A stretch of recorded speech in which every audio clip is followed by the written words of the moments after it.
8 de junio de 2006, 19:58 horas. Entrada 88. Soy un imbécil. He tenido a Prit sufriendo de dolor durante más de media hora sin recordar que en el fondo de la mochila del soldado disponía de varios viales inyectables de morfina. Son muy fáciles de usar. Es una cajita de cartón duro con el águila del Ejército de Tierra Español estampada sobre un lado y una cruz roja sobre todo el fondo blanco por el otro. Además pone morfina en letras bien grandes en un lateral. Vamos, que hasta un tonto podría darse cuenta de lo que es, pero yo, como un estúpido, me había olvidado completamente de su existencia hasta que al tomar una curva a demasiada velocidad en la mochila, con un sonido seco, salió disparada hacia un lado y golpeó contra una ventanilla. Pero una vez más me estoy atropellando al tratar de contar las cosas. La salida del concesionario fue rápida, quizás la mejor noticia en horas, dadas las peliagudas circunstancias. En cuanto conecté una de las alarmas de los coches para provocar un foco de distracción, la mayor parte de la masa ululante que estaba fuera se desplazó hacia la esquina opuesta del edificio, atraída por el intenso barullo. Sabía que eso inmediatamente convocaría a muchos más de esos seres, pero era un precio que estaba dispuesto a pagar. Al fin y al cabo nosotros nos largábamos de allí y cagando leches. Además, me acerqué al enorme portalón metálico y destrabé los seguros laterales de la puerta. A continuación presioné el llamativo botón rojo de apertura que estaba fijado en la pared. Evidentemente no sucedió nada, ya que no había electricidad. La presión y el estrés me estaban jugando una mala pasada. Maldiciendo por lo bajo, deslicé mi mirada por todo el portal, buscando algún sistema manual de apertura. Sí, allí estaba, una pequeña palanca sobre el enganche de cable de la puerta. Al accionarlo, se oyó un suave clank. A continuación, el sistema de contrapesos de la puerta entró en funcionamiento y el enorme portalón se plegó sobre sí mismo a más velocidad de la que hubiese sospechado. En cuanto se empezó a mover, corrí como un poseso hacia el todoterreno, que me esperaba con el motor encendido al ralentí. Cuando subí al vehículo, caí en la cuenta de que si hubiésemos necesitado cerrar el portón, no habría sido nada fácil. En modo manual, sin electricidad, la única manera de bajarlo era enganchado un bichero en la argolla situada en el techo, y no tenía ni idea de dónde demonios podía estar ese instrumento. Por otra parte, ¿qué más daba? Como un alacelerón, el GL pegó un salto hacia adelante y salimos del concesionario envueltos en un tenue aroma a neumático quemado. Creo que al salir rocé un par de esos seres. Tengo la imagen de una mujer de mediana edad, con un collar de perlas y el pelo cardado, golpeándose contra la aleta trasera del 4x4, pero por lo demás, el camino hasta el acceso de la autovía fue relativamente fácil. Al pasar al lado de la desvencijada furgoneta que nos había traído hasta allí, observé que estaba rodeada de al menos una docena de esos no muertos, algunos de los cuales incluso se las había apañado para entrar en su interior. ¿Qué es lo que les atraía de ese vehículo abandonado? Quizás aún percibían restos de nuestra reciente presencia allí. ¿Rastros de olor? ¿De calor quizá?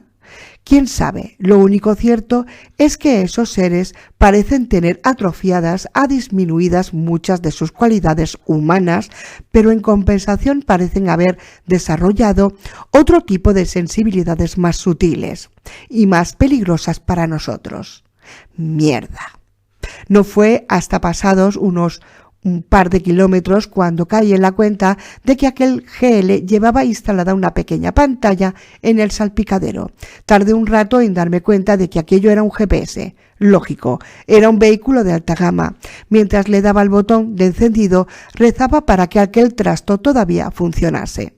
La pantalla se iluminó con un parpadeo azul, mientras conectaba con los satélites situados en órbita geosincrónica. Suspiré aliviado. Mientras la sociedad se había derrumbado y los no muertos habían tomado todo el mundo, civilizado, aquellos satélites habían continuado su camino silencioso e imperturbable en la soledad del espacio, indiferentes al caos que se desataba a miles de kilómetros de ellos. Aún funcionaban, por supuesto, y supongo que continuarían haciéndolo por un tiempo bastante largo, hasta que la falta de control desde la Tierra o cualquier otro incidente los inutilizase para siempre. Era un modelo caro, de pantalla táctil. Busqué apresuradamente en el menú del programa la dirección del hospital más cercano mientras no apartaba la mirada de la calzada. De vez en cuando me veía obligado a pegar un par de bandazos para esquivar algún no muerto o los restos de algún que otro vehículo, pero por regla del general el camino estaba bastante despejado. Con un pitido el GPS me indicó que el centro médico más cercano era el hospital Meixoeiro, el tiempo que me trazaba la ruta más corta. Fantástico, eso me evitaba tener que internarme de nuevo en aquel cadáver pútrido que era la ciudad de Vigo. Entretenido con la pantalla, casi no lo vi. De repente, surgiendo delante de mí, me encontré con una enorme montonera de más de 15 vehículos estrellados. Me vi obligado a pegar un fuerte frenazo y giré desesperadamente al volante hacia la derecha, tratando de esquivar lo inevitable. Con un sonoro chirrido de ruedas, el GL se desplazó un par de metros de lado para quedar finalmente a menos de 50 centímetros del primer vehículo siniestrado, con los 4 intermitentes parpadeando, emitiendo un sonoro clic-clic. Por el resto, silencio absoluto. Me sequé el sudor demudado. Si no hubiese sido por toda la seguridad pasiva que llevaba aquel todoterreno, asistencia a la frenada y demás maravillas técnicas, me hubiese empotrado sin remedio contra aquella muralla de chatarra, hierros retorcidos, y ahí habría terminado la historia. Me estremecí de terror. Estábamos viviendo en el filo de la navaja permanentemente y no somos conscientes de ello. No hay policía, ejército, médicos ni nadie que cuide de nosotros si nos pasa algo, cualquier cosa. Estamos jodidos. Estamos solos, joder. Metiendo la primera, pegué un acelerón hacia un lateral de la vía y me salí de la calzada. Conectando la reductora, embestí la débil alambrada que marca el límite exterior de la autopista y que en tiempos normales impedía el acceso de animales a la misma, y comencé a recorrer campo a través. Al cabo de 10 minutos de violentas sacudidas por fincas abandonadas y caminos cubiertos de maleza, hice un pequeño alto bajo en un grupo de árboles. Era una zona fresca, resguardada y sobre todo discreta. No se veía ni un alma, humana o no, en cientos de metros a la redonda. Un viejo lavadero abandonado, cubierto de zarzas, yacía semiderruido al lado del todoterreno. De un caño brotaba un chorro cantarín de agua fresca. Me bajé del 4x4 y sumergí las manos bajo el agua. Estaba fresca, casi fría en contraste con el calor aplastante de la tarde. Era deliciosa. Bebí como un camello de aquel chorro y mojé con la cantimplora los labios resecos de Prit, que semi-inconsciente no quiso o no pudo beber.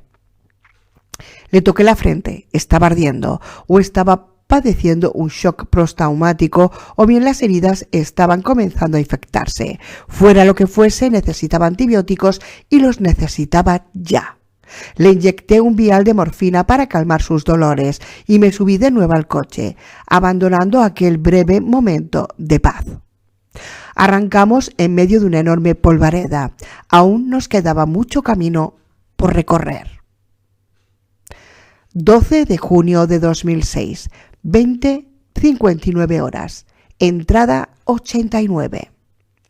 Acabamos de cruzar un riachuelo hace unos 30 minutos. No era demasiado profundo, pero el Mercedes, aunque lujoso, no está adaptado para vadear corrientes de agua. No he podido evitar que entrase algo de agua por las juntas de las puertas y los respiraderos de ventilación, así que nos hemos mojado un poco. No importa, nos íbamos a mojar de todas maneras. El cielo se está encapotando por momentos. Unas nubes negras de tormenta se llevan acumulando toda la tarde sobre esta zona. Es normal. Tras tantos días consecutivos de calor, era cuestión de tiempo que se descargase una buena tormenta y mucho me temo que esta va a ser de las grandes. Lúculo está terriblemente inquieto, algo que solo le sucede cuando se avecina una borrasca de las gordas. Ahora entiendo su inquietud en el concesionario. Lo cierto es que el ambiente está cargado de electricidad. Hace un calor bochornoso. No se mueve ni una brizna de aire y el cielo está cada vez más oscuro. Hace tiempo que no veo perros vivos, pero estoy seguro de que si quedase alguno por las inmediaciones estaría aullando como un loco. El aire parece extrañamente más denso y estoy convencido de que los sonidos suenan como amortiguados. Es como estar metido en una peli de miedo. Resulta aterrador. Mientras conducía a toda velocidad, que me parecía prudente, notaba cómo se me erizaba el vello de los brazos. Tenía que llegar rápido a ese hospital o encontrar algún lugar donde guarecerme. Salimos de nuevo a una calzada en una carretera secundaria a tan solo unos 4 o 5 kilómetros del hospital. Según el GPS, el vehículo cubierto de barro patinó un poco en la maleza del arcén, pero finalmente su tracción nos permitió colarnos en la calzada desierta. Paré un momento para observar a Prit. Seguía semi-inconsciente por el efecto de la morfina, en un estado de duermevela preocupante. Eché un vistazo a ambos lados de la calzada. No se veía ni un alma, ni un puto ser vivo. Algunos matorrales verdes asomaban tímidamente la cabeza por las grietas del asfalto. Hacía meses que nadie pasaba por aquella carreterucha secundaria. En cuestión de pocos meses más se vería completamente devorada por la maleza. Metí la primera y comencé a rodar hacia el hospital. Al cabo de unos minutos de camino me rendí a la evidencia y encendí las luces. Aunque solo eran las 6 de la tarde, la oscuridad del exterior era casi absoluta. No podía distinguir más allá de unos 30 o 40 metros. La tormenta se acercaba. Ya se oían algunos truenos lejanos que hacían retemblar las ventanillas del todoterreno. Aquello estaba a punto de comenzar.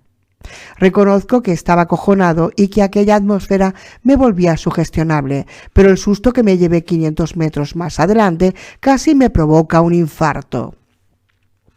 Esquivando un eucalipto caído en medio de la calzada, los focos del coche iluminaron repetidamente una calavera sonriente, envuelta en un montón de harapos, tirada sobre el asfalto. Frené de golpe, casi justo sobre ella, pero de hecho pude oír perfectamente un audible crack debajo de las ruedas delanteras. Cuando pisamos un montón de huesos, detuve el todoterreno, me pasé las manos por la cara sudando. Se estaba levantando viento, lo oía silbando entre los árboles, las primeras ráfagas de la tempestad.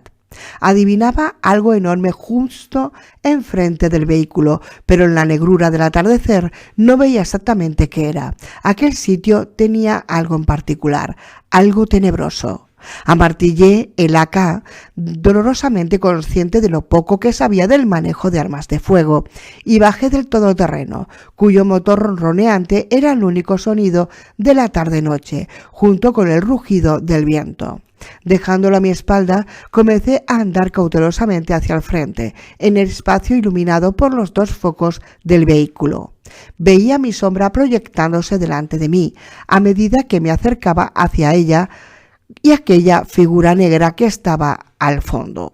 Sujeté el AK con fuerza, 20 metros. Me sudaban las manos y notaba el corazón latiéndome salvajemente desbocado.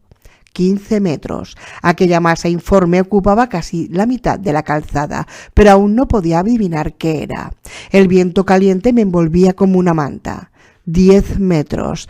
De repente el olor. 5 metros. Dios mío. Apilados frente a mí, docenas, quizás centenares de cadáveres putrefactos se descomponían lentamente a la merced de las inclemencias del tiempo y de las alimañas. Me apoyé en el cañón del AK para no caerme al suelo. ¡Oh, Jesús! Las piernas me fallaban, tuve que sentarme en el suelo, incapaz de desviar la mirada del espacio tenuemente iluminado por los focos. La figura que había adivinado entre las sombras eran unos enormes pivotes de cemento reforzado y una especie de contenedor metálico, parecido a las oficinas móviles de las obras. El alambre de espino tendido frente a ellas me indicaban que estaba frente a un antiguo checkpoint abandonado. Todos los cadáveres presentaban impactos de bala. El suelo del checkpoint, hasta donde podía ver, estaba cubierto de relucientes casquillos de cobre. Aquello era un gigantesco osario que recordaba las imágenes de Ruanda de hace 1 millón de años. No era difícil adivinar lo que había pasado allí. Un checkpoint del ejército, en un sitio evidente, de camino a un punto sensible, el hospital. De repente, docenas de cientos no muertos convergen por la carretera atraídos por la presencia humana. Los defensores del control les hacen frente desesperadamente, eliminando a tiros a cientos de esos seres, mientras piden desesperadamente refuerzos. Después... Lo de después era evidente, los restos de sangre reseca proyectada contra las paredes del container y un par de fusiles de asalto tirados en el suelo me decían todo. Lo que necesitaba saber sobre la suerte que habían corrido los defensores del checkpoint, los no muertos lo habían pasado, como en Pontevedra, como en Vigo, como en todas partes. Volví al todoterreno notando como unas lágrimas incontrolables me resbalaban por la cara. Mientras me subí al coche, un rayo iluminó lúgubremente la escena. Al cabo de unos segundos, el todoterreno aplastaba con un sonido indescriptible cientos de huesos podridos al trepar sobre aquella masa. Cruzamos aquel checkpoint sin mirar hacia atrás. Teníamos que continuar.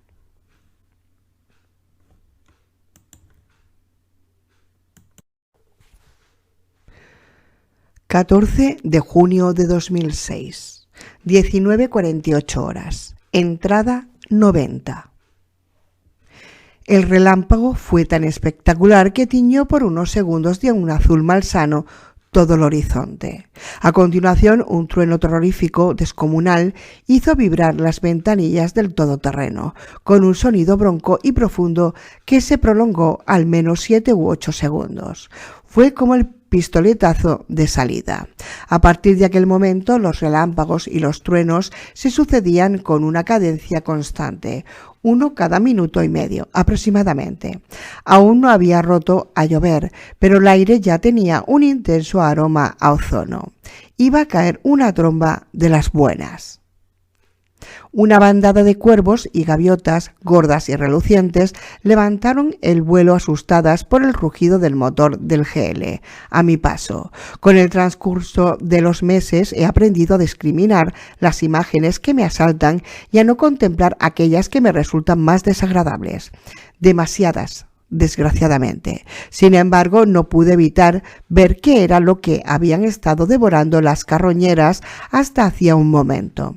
Otra pila de cuerpos sin vida, la imagen del cadáver semiputrefacto de un niño de no más de 3 años, con las cuencas oculares vacías y las mejillas picoteadas, me golpeó en el estómago como un puñetazo. Me sentí jodidamente enfermo de náuseas. Toda esta mierda me está volviendo cada vez más duro, no lo puedo negar.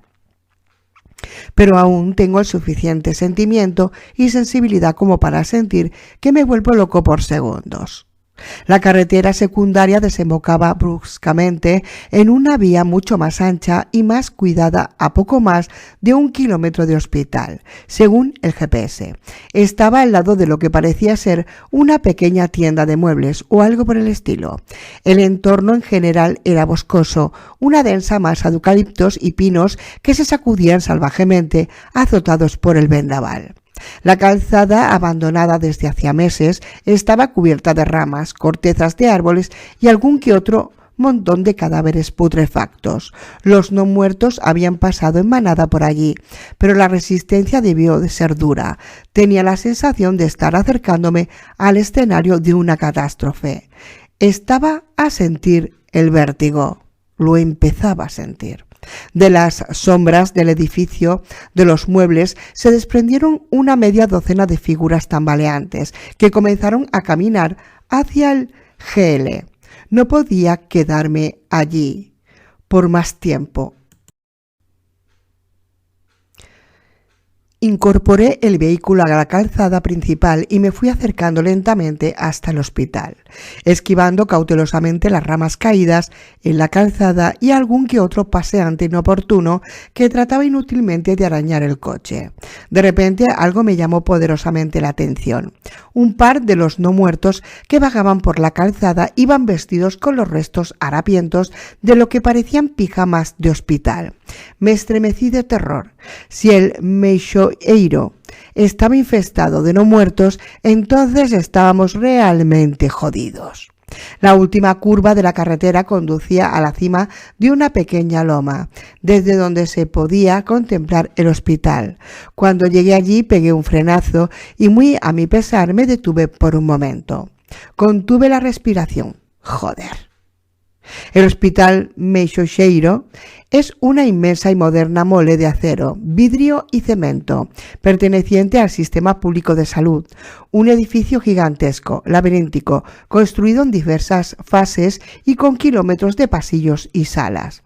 Era uno de los hospitales de referencia de Galicia y estaba dotado de los mejores y más modernos medios humanos y técnicos, lo máximo que la hiperavanzada sociedad del siglo XXI podía proporcionar. Miles de personas, entre pacientes y personal, acudían a diario a sus instalaciones, un auténtico templo a la ciencia y al orgullo y la salud del hombre, algo digno de verse.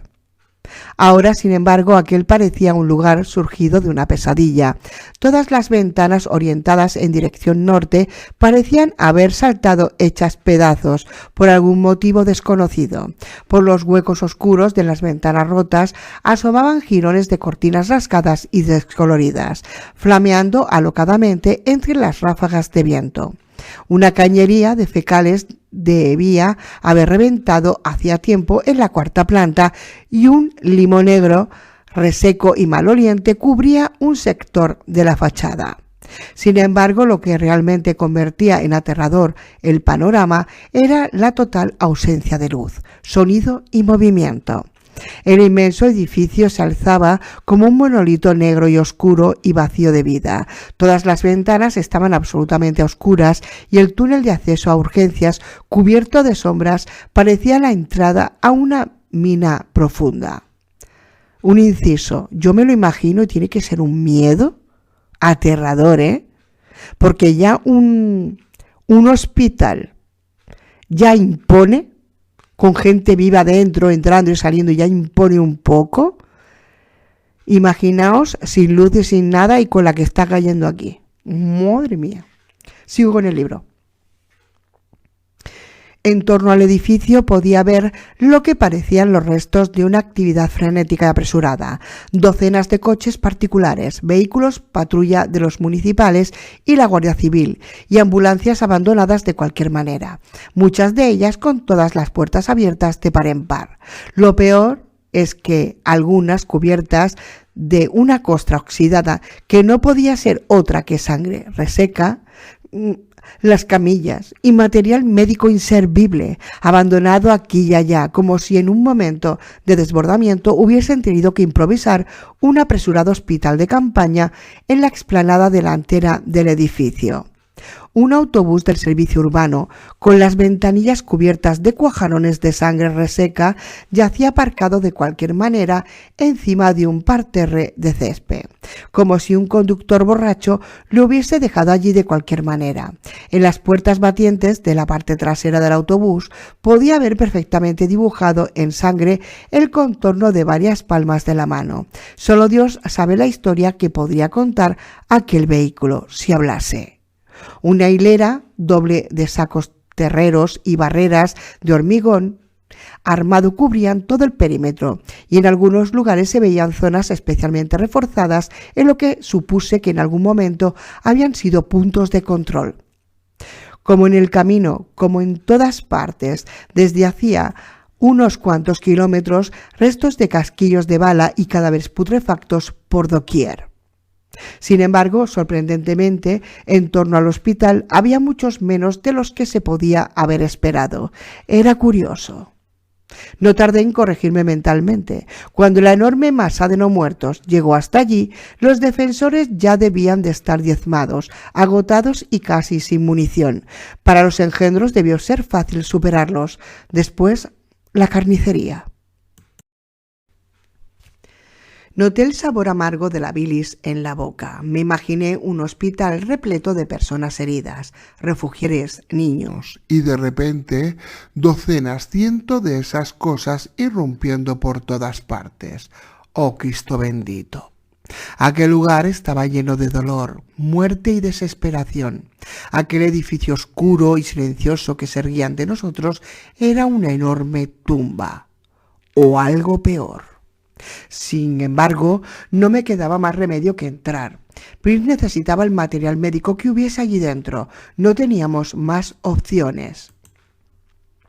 Dejé que el todoterreno rodase en silencio hasta prácticamente la entrada del túnel de acceso a urgencias. Sudoroso miré en todas direcciones. Dudaba. Por una parte, si entraba yo solo, iría mucho más rápido y en caso de problemas me defendería mucho mejor.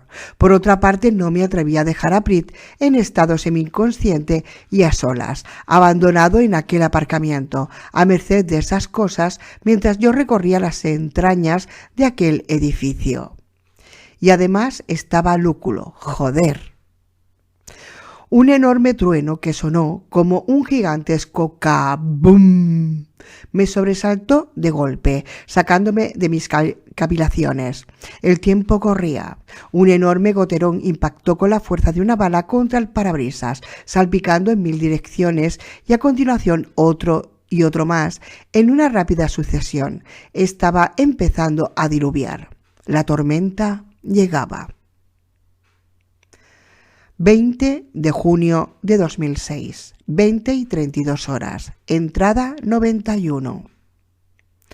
Los goterones sueltos se convirtieron progresivamente en un auténtico diluvio.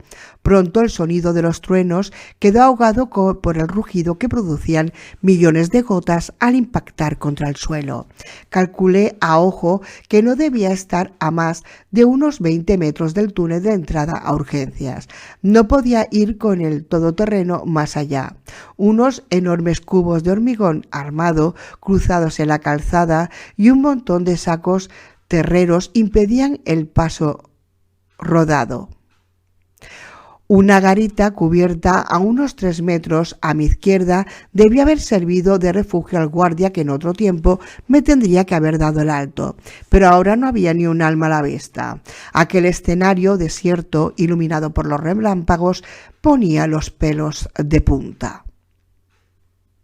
Me coloqué la mochila en la espalda y ceñí bien las cinchas. Entre Prit y Lúculo no iba a tener mucha movilidad, así que lo mejor era tomar precauciones y evitar que por una mala distribución del peso nos fuésemos todos al suelo justo en las narices de un grupo de no muertos. Saqué a Lúculo de su cesta y lo arrullé en mis brazos por un momento. Antes de salir, mi pequeño amigo peludo ronroneaba satisfecho, contemplando cómo caía la lluvia en el exterior mientras él se sentía cómodo, seco y calientito, sobre mis rodillas.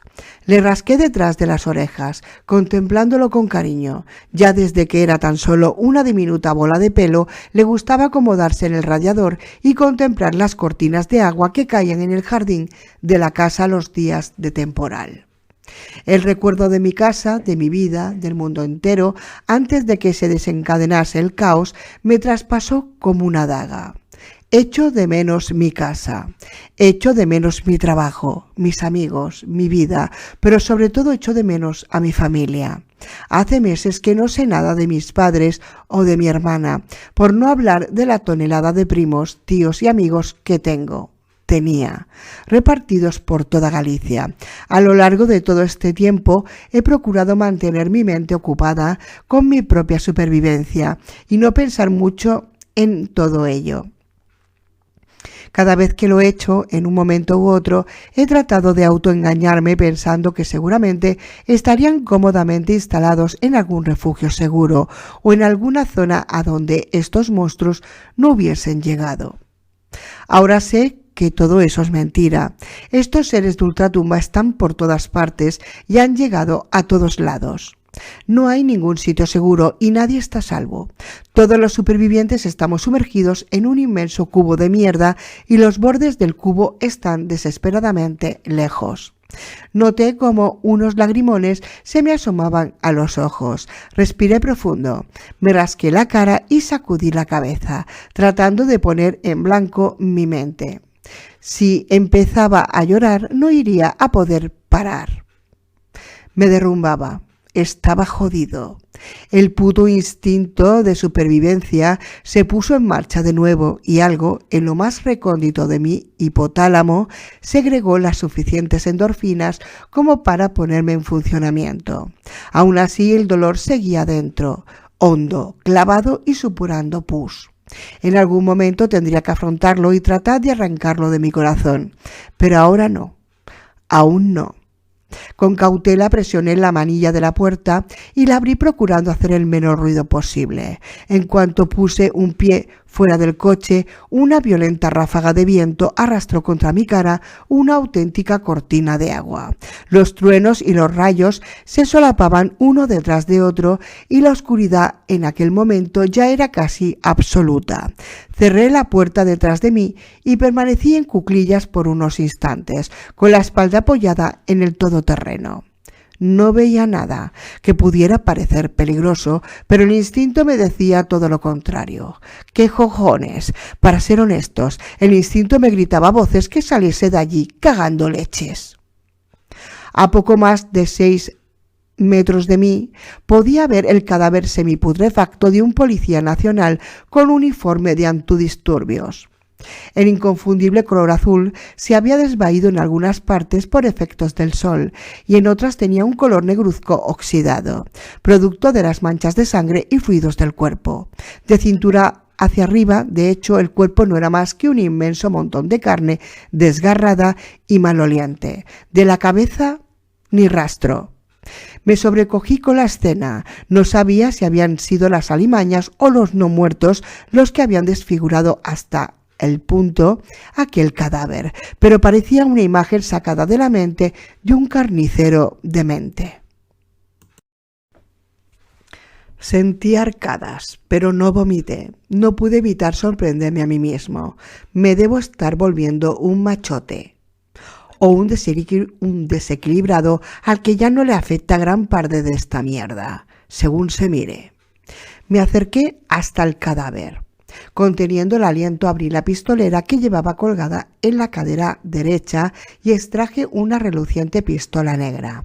Era más grande que la del soldado y pesaba más, pero tampoco le dediqué mucha más atención.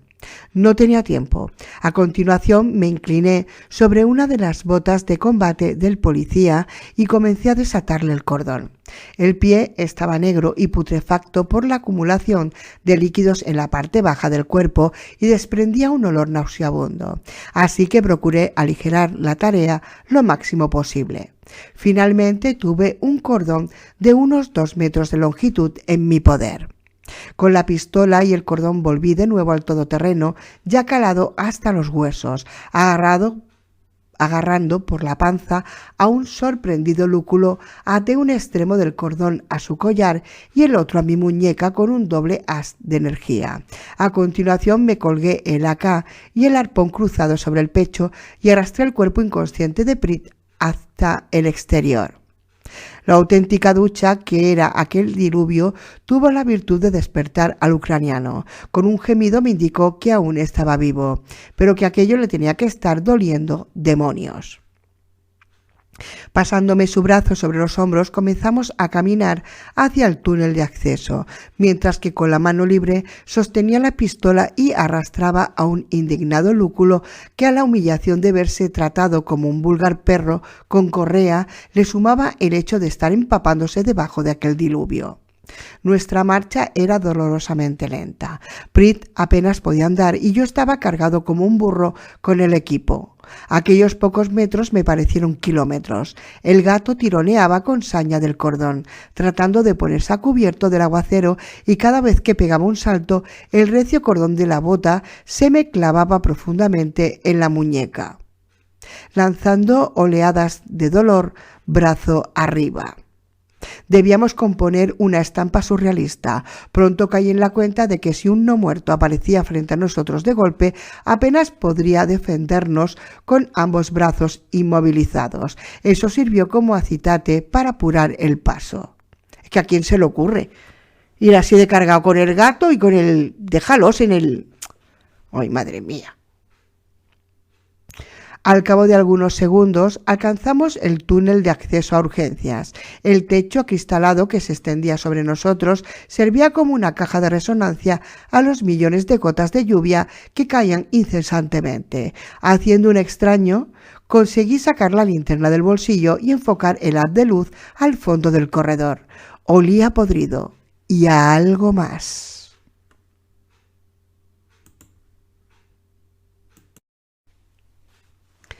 23 de junio de 2006, 11:25 horas. Entrada 92. La puerta batiente de urgencias se abrió con un suave siseo cuando apoyé el hombro contra ella. Asomé la cabeza al interior. El enorme recibidor estaba en penumbra.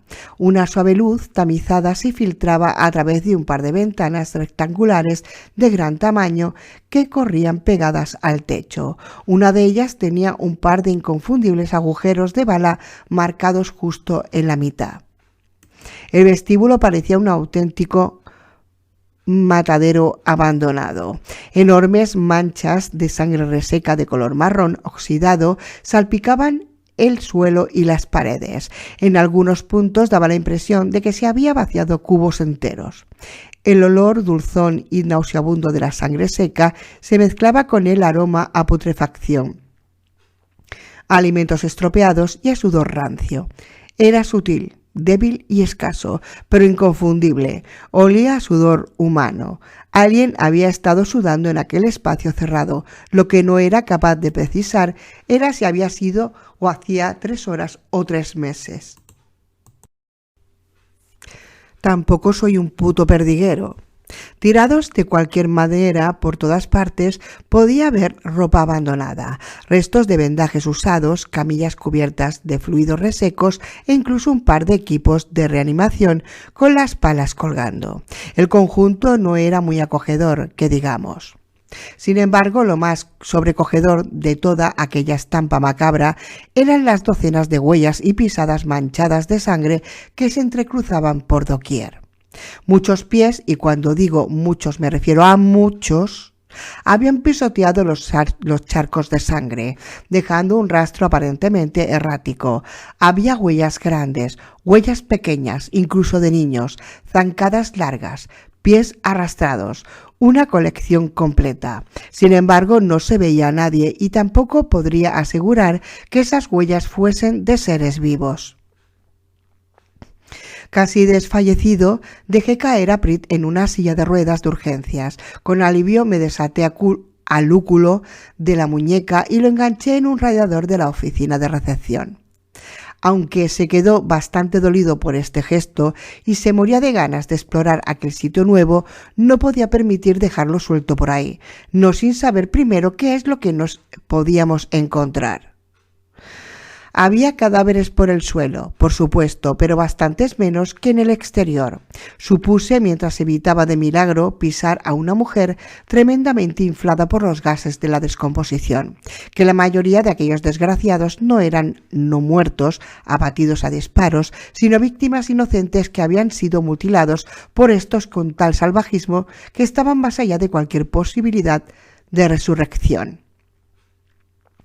Eso me llevaba a pensar que la clamorosa ausencia de cadáveres obedecía a que ahora la mayoría de los pacientes formaban parte de la gigantesca cofradía de no muertos, y dudaba mucho que se hubiesen ido a la playa a tomar el sol.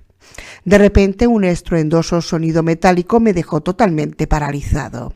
Había sonado como si alguien hubiese tropezado con un archivador, un carrito o algo por el estilo, seguido de un prolongado gemido. El sonido parecía provenir de bastante lejos, juraría que un par de plantas más arriba, pero bastó para ponerme los pelos de punta. No estábamos solos allí dentro. No me digas, valiente, ¿qué te pensabas, que ibas a estar en el hospital solo?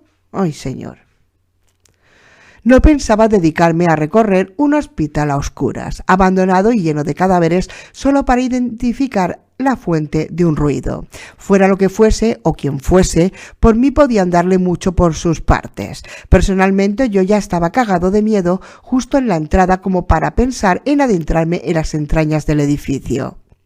Pasé al lado del puesto de control de enfermería. Un estetoscopio abandonado atrapaba polvo sobre un montón de historiales clínicos. No me pude resistir a colgármelo del cuello. Es algo superior a mí, que ya desde que era pequeño le cogía lo suyo prestado a mi madre. Me encantan estos trastos. Súbitamente me vi mentalmente transportado a un capítulo cualquiera de Hospital Central. Me pregunté qué coño pensarían sus personajes si viesen a un tipo con un AK-47, un traje de neopreno y un estetoscopio colgado del cuello paseándose alegremente por urgencias. Solté una risilla histérica. Dios santo, toda esta mierda está haciendo que se me empiece a ir la cabeza. Hola, esquizofrenia. Justo al lado del puesto de control, junto a unos cuantos boxes con las cortinas corridas, estaba el botiquín de urgencias. La puerta estaba rota. Entré con cautela, pisando la capa de cristales rotos que cubría el suelo. Joder, parecía que hubiese volado una bomba en su interior. El armario reforzado, donde normalmente se guardaba la morfina y los derivados de opiáceos, estaba reventado como una margarita. Alguien había entrado allí y lo había abierto por las bravas, con algún tipo de explosivo, quizás simplemente una granada recogida de algún soldado muerto. El petardazo había reducido a astillas un montón de botes, viales y demás instrumental médico. Un trabajo chapucero, obra de alguien del punto seguro en busca de morfina, o más probablemente de algún yonki con síndrome de abstinencia que sabía dónde encontrar opiáceos. No me extraña, debe ser jodido pillar caballo en estos días. Me agaché y me puse a rebuscar entre los pedazos de vidrio roto algún vial en buen estado. Me repetía mentalmente la lista: sulfamidas, antibióticos, gasas, calmantes, pero que no fuesen derivados de opiáceos. Prit ya llevaba suficiente morfina encima. Hilo de sutura, vendas, aguja estéril. Noté un dolor punzante en la mano y la retiré a toda velocidad. Un pedazo de vidrio, fino como un bisturí, se me había clavado en la yema de un dedo. Solté un juramento por lo bajo y me llevé el dedo a la boca. El sabor salobre de la sangre me bajó por la garganta. Envolví distraídamente el dedo con una sutura adhesiva y continué la búsqueda, de bastante peor humor, amontonando mi pequeño botín en una bandeja honda de aluminio pulido. Esa bandeja me salvó la vida. Cuando me giré para depositar un rollo de esparadrapo, vi algo en movimiento reflejado en el metal, algo justo a mis espaldas. Me giré como una serpiente, notando el sabor amargo del miedo subiendo desde el estómago, mientras soltaba torpemente el seguro de la AK. Un anciano decrépito y totalmente desnudo, con parte de sus intestinos a la vista, se balanceaba a menos de 2 metros de mí, con el pijama del hospital hecho un rollo en torno a su brazo derecho. Abrió su boca en un rugido mudo mientras avanzaba torpemente hacia mí, pisando la capa de cristales con los pies desnudos, sin sentir ningún tipo de dolor. Me quedé paralizado de horror. Aquel anciano no tenía ojos, sus cuencas oculares estaban vacías y 2 chorretones sanguinolientos se habían deslizado por su cara, dibujando una careta monstruosa sobre sus mejillas. Sin embargo, juraría que me tenía perfectamente localizado. Todo parecía suceder a cámara lenta. Me llevé el AK a la cara y, curiosamente relajado, apunté el cañón a la altura de su cuello para compensar el retroceso, algo que había aprendido de los pakistaníes. Dejé que se acercase apenas 1,5 metros y apreté el gatillo. En la frente del anciano apareció un enorme boquete rojizo sobre el proyectil que le atravesó la cabeza. A su vez, en la pared que estaba a su espalda, una constelación de astillas de huesos, cerebro y sangre oscura trazaba un dibujo obsceno. El viejo se derrumbó como un saco, emitiendo un gorgojeo húmedo y arrastrando una montaña de carpetas en su caída. El olor a pólvora me picaba en las fosas nasales, mientras un pitido insistente resonaba en mis oídos, producto del ruido del disparo en espacio tan diminuto. Aquello prometía una fuerte jaqueca en las próximas horas. Una vez más había salvado mi pellejo por el canto de un duro, pero ahora, en 2 kilómetros a la redonda, se habría oído el disparo perfectamente, y así todo ser, vivo o no, que estuviese en el hospital sabría que habíamos llegado. Jesús, vaya día.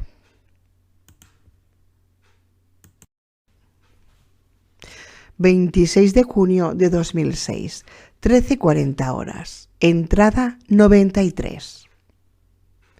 En cuanto conseguí que me bajasen las pulsaciones, maldije por lo bajo. ¿Cómo podía haber sido tan estúpido? Eso digo yo. Tenía el arpón cruzado inútilmente en el brazo izquierdo y, si no me hubiese precipitado tanto, asustado como una vieja histérica, podría haber liquidado al anciano sin tanto escándalo, utilizando un virote en lugar del ruidoso AK. Lo cierto es que me había visto obligado a reaccionar en segundos y, francamente, no tuve los reflejos suficientes como para pensar en el arpón. El AK fue el primer trasto que se me vino a las manos y actué por instinto. Ahora tenía más cosas en las que pensar. El ruido del disparo parecía haber desencadenado una oleada de sonidos en todo el hospital. Puertas que se golpeaban, entrechocar de objetos, algo que caía sonoramente contra el suelo. Una camilla, quizás, e incluso golpes sordos y apagados en los tabiques formaban una sinfonía pavorosa, y gemidos, sobre todo los putos gemidos, ¿cómo olvidarlos? Era una especie de eco vago y profundo, como si alguien intentase hablar y por algún motivo se le hubiese olvidado cómo se mueve la lengua. Resulta aterrador. Supongo que a estas alturas todo el mundo ya habrá visto u oído alguna de esas bestias, pero tratar de explicar el sonido que producen a quien no los haya visto nunca se me antoja algo imposible. Es un rugido escalofriante, humano e inhumano a la vez. Es como oír algo salido directamente del infierno. Metía apresuradamente todos los medicamentos en la bandeja metálica y volví corriendo hacia donde había dejado a Prit. Víctor estaba consciente, sentado muy erguido en la silla de ruedas y sosteniéndose con la mano derecha el bulto enorme y cubierto de vendas que era su mano izquierda.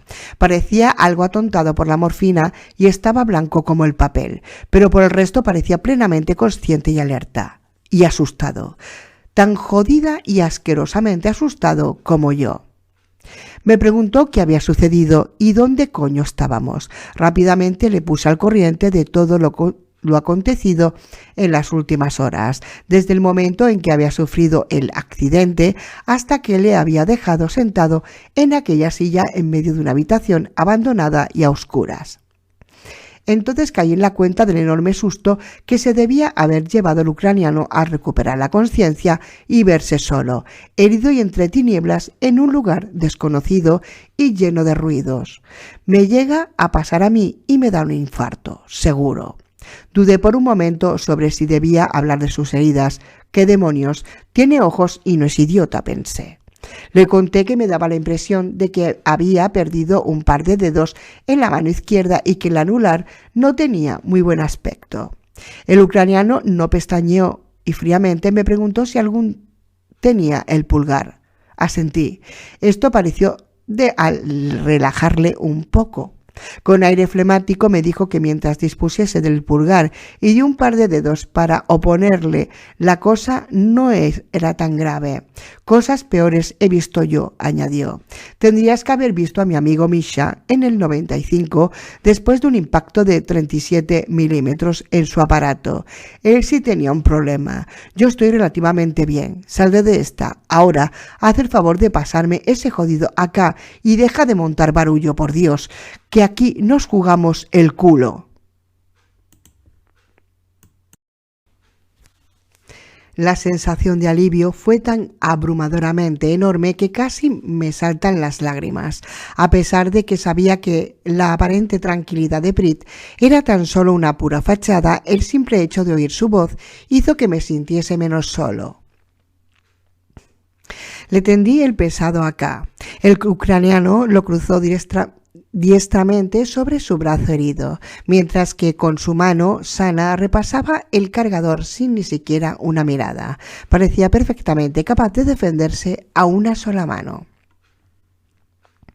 Ya estaba más tranquilo. Saber que no tenía que estar con un ojo permanentemente puesto en un inconsciente Pritchenko suponía un considerable alivio para mí, y saber que de nuevo volvía a tener las espaldas cubiertas, mucho más.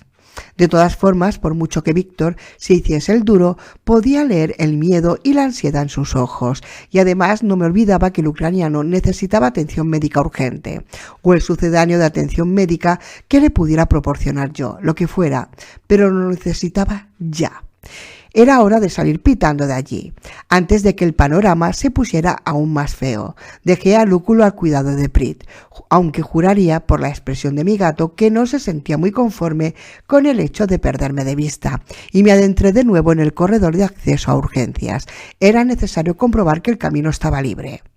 El pasillo seguía igual de oscuro que a nuestra entrada, tan solo iluminado de vez en cuando por el resplandor de algún relámpago.